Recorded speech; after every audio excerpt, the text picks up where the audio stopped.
Assalamualaikum warahmatullahi wabarakatuh. Alhamdulillah rabbil alamin. Wassalatu wassalamu ala sayyidina Muhammadin wa ala alihi wa sahbihi ajma'in. Amma ba'du. Alhamdulillah kita pada hari ini bisa ketemu lagi dalam mata kuliah mengembangkan perangkat pembelajaran. Kali ini kita masuk pertemuan ke-11. Sebelum kita mulai, mari kita baca basmalah. Bismillahirrahmanirrahim. Pada pertemuan ke-11 ini kita akan belajar bersama-sama bagaimana kita bisa menarasikan kegiatan saintifik keempat, yaitu mengolah informasi atau mengasosiasi. Kita masih ingat bahwa kegiatan saintifik atau pembelajaran saintifik itu ada 5. Pertama adalah mengamati, kedua adalah menanya, ketiga adalah mengumpulkan informasi, yang keempat adalah mengolah informasi, yang kelima adalah mengkomunikasikan.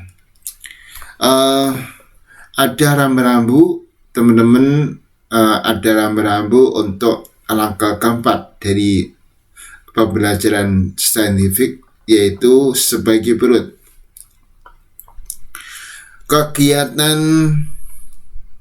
Kegiatan mengolah informasi itu dilakukan secara kelompok, sebagaimana langkah ketiga, yaitu mengumpulkan informasi, dilaksanakan secara kelompok yang akan dipimpin oleh ketua kelompok sesuai dengan kelompok langkah ketiga, yaitu mengumpulkan informasi. Ini adalah rambu-rambu, ini adalah masuk kategori direct teaching.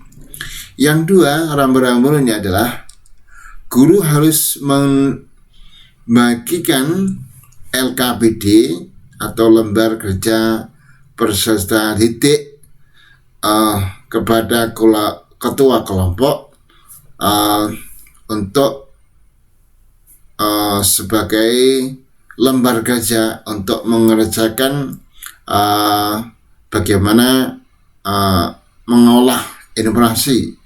Sebetulnya ada rambu-rambu RKPD yang berisi kolom nama kelompok, tugas kelompok, terus ada kolom lagi hasil kerja kelompok. Ini adalah masuk ke direct teaching. Terus yang ketiga adalah guru harus mendampingi masing-masing kelompok agar bisa mengolah informasi dan cara mengaitkan informasi jawaban pertanyaan dengan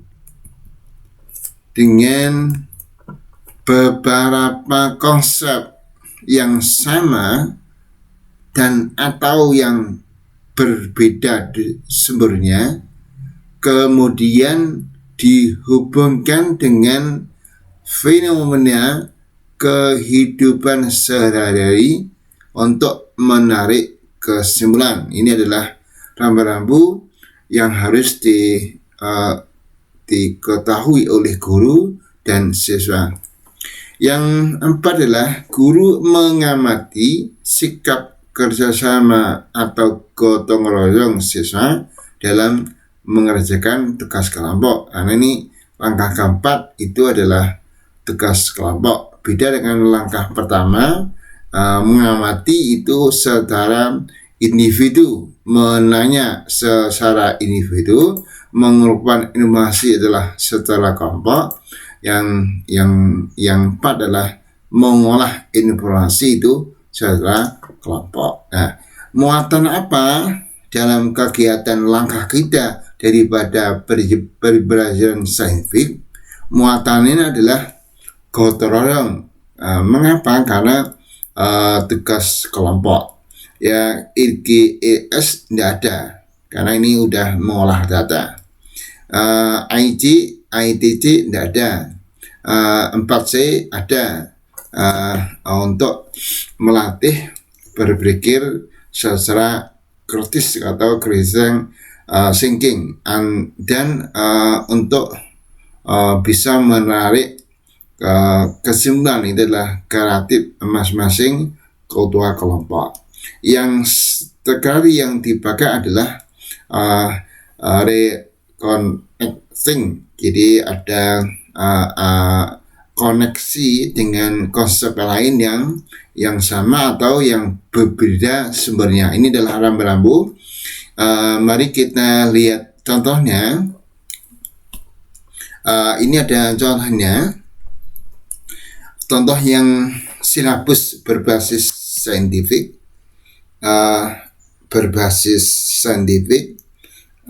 Ini langkah pertama udah selesai kan, mengamati kan, selesai. Terus langkah kedua adalah menanya, udah selesai ya. Langkah ketiga adalah mengumpulkan informasi, udah selesai.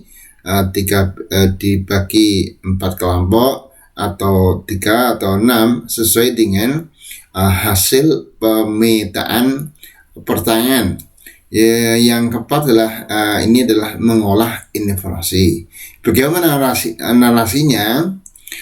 Di silabus masih global ya, jadi secara rinci nanti ada di RPP. Nah, ini rasanya guru membagikan LKPD kepada ketua kelompok yang berisi penjuntuk dan kolom hasil kerja kelompok sesuai dengan kelompok ketika mengumpulkan informasi. Nah, yang dua ini contohnya, masing-masing ketua kelompok mengolah informasi. Nah, satu contohnya, kelompok 1 mengkaitkan informasi jawaban pertanyaan nomor 1 dan nomor 2. Apa itu? Kita lihat nomor 1 adalah apa pengertian strategikah, apa syarat wajib zakat fitrah. Ini adalah kelompok 1 dah. Kelompok 1 udah punya jawaban. Langkah ketiga, langkah keempat baru kelompok 1 itu mengaitkan informasi jawaban pertanyaan nomor 1 apa pengertian zakat dengan beberapa konsep yang sama. Jadi nanti waktu diskusi itu guru mendampingi ada beberapa konsep yang ditemukan oleh siswa. Jadi konsep pengertian zakat menurut Said Sabiq, menurut Imam Syafi'i, menurut Imam Hambali, menurut Imam Hanafi, dan lainnya. Jadi nanti ada cross check. Jadi mengolah informasi pengertian zakat dari A, dari B, dari C, dari D, dari E. Ini dikumpulkan, diolah untuk kemudian dihubungkan dengan kehidupan sehari-hari untuk menarik kesimpulan. Jadi ini adalah contohnya nanti muncul di RPP ya, di silabus masih global. Jadi masih global. Nanti kalau udah teman-teman udah masuk ke RPP, nanti dibunyikan. Jadi kelompok 1 mengaitkan pengertian zakat dari sumber A, dari sumber B, dari sumber C, dari sumber D, minimal 4 mahab itu harus tahu apa perbedaan konsep zakat fitrah antara mahadzibul arba'ah.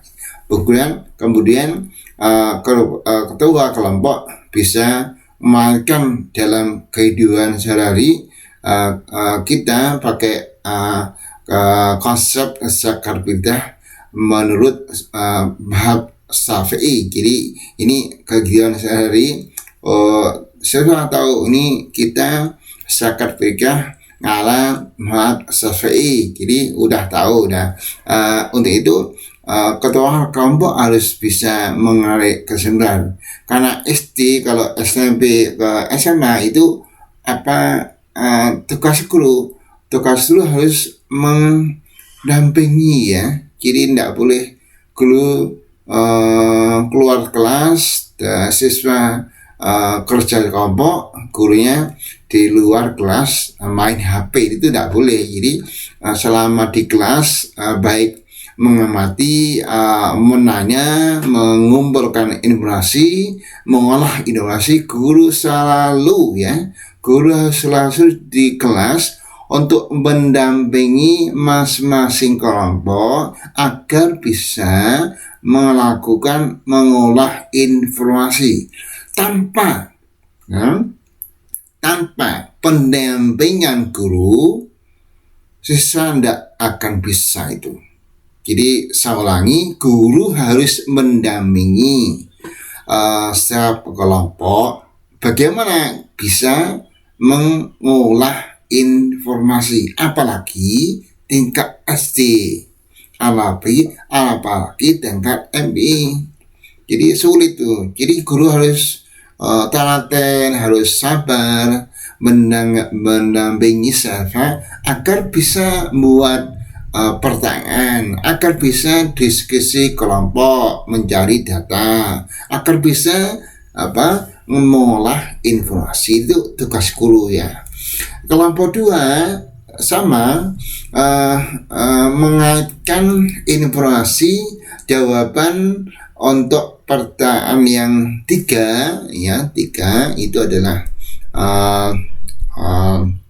mengapa harus menunaikan zakat fitrah. Nah ini siswa harus secara kelompok menemukan jawabannya, karena zakat fitrah itu akan bisa membersihkan kita dari semua dosa.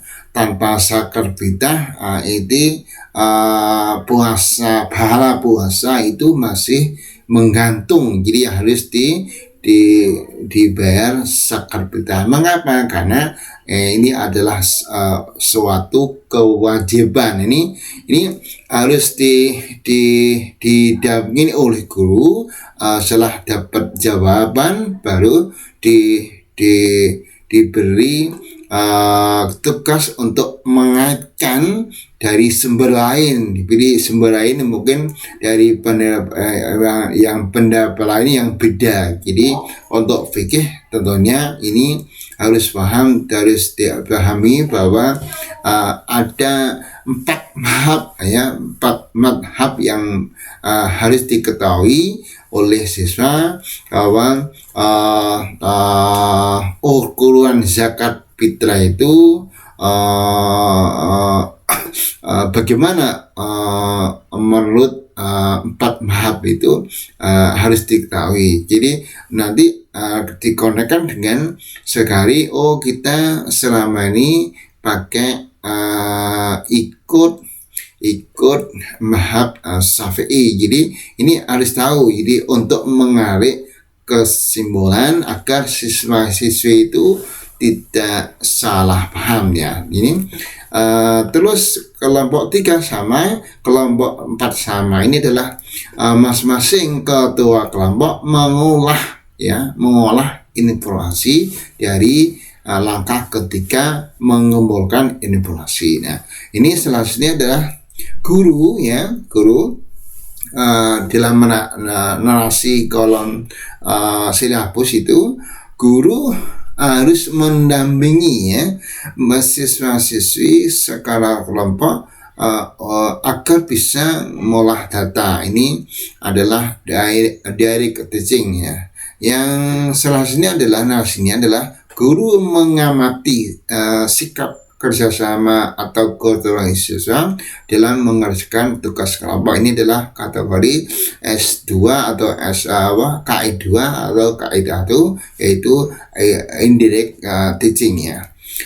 Apa muatannya? Jadi muatan langkah keempat daripada pembelajaran serebik adalah PPK-nya ada gotong royong, GS-nya tidak ada, IT-nya tidak ada, pastinya ada kerja sendiri dengan kreatif yang strategi atau pakai reconnecting. Jadi ada connect antara informasi dengan konsep lainnya dan dengan fenomena sehari-hari ya. Ini adalah nasri. Contoh silabus udah selesai ya. Ini silabus sudah selesai sampai ada kolom 4, ada mengamati, menanya, terus mengumpulkan informasi, terus mengolah informasi. Nah, udah ini silakan saya beri waktu 1 minggu teman-teman secara mandiri untuk mengerjakan kolom 4 dari silabus, yaitu kegiatan pembelajaran saintifik langkah keempat, yaitu mengolah informasi ya. Selamat bisa. Akhir, wassalamualaikum warahmatullahi wabarakatuh.